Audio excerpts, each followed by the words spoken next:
the donkeys screwed Florida, and in turn, screwed themselves.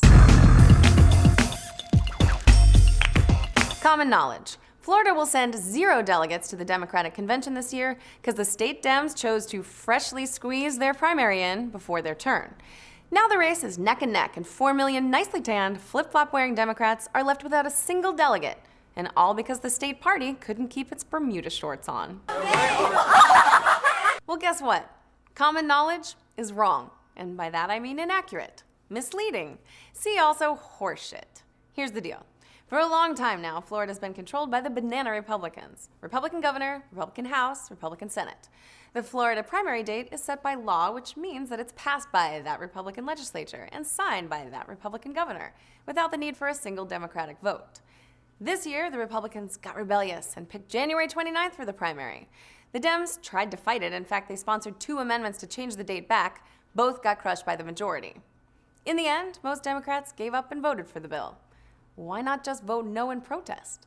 Because the early primary date was thrown together with a bunch of voting reforms. And trust me, you do not want to be a Florida Democrat who gets on the wrong side of paper trails. Just moments ago, I spoke with George W. Bush and congratulated him on becoming the 43rd president. So the Florida Republicans set the primary date. And they paid for it, too. The RNC slapped a half-off sale on Republican delegates from Florida, just like its rulebook says. But that wasn't good enough for the DNC. They saw that same 50% rule on their books and raised it 50%. They didn't have to supersize the penalty. The rules even say they can let the state off the hook in this kind of situation. But party heavyweight Donna Brazile said, "I'm going to send a message to everybody in Florida that we follow the rules." And then the DNC hit them where the sun don't shine. So now you've got a neck-and-neck race, and the DNC's total recall is back to bite them in the ass. With the way it all went down, you can't tell me that those Florida Democrats deserve to be totally shut out of this historic race. That's not fair to the state. But you also can't tell me that the meaningless primary they held back in January should all of a sudden count. That's not fair to the candidates who didn't get the chance to campaign in Florida. What a perfectly democratic mess. The Chicago police are coming in hard. Look, I'm not a journalist, so maybe I just don't get it.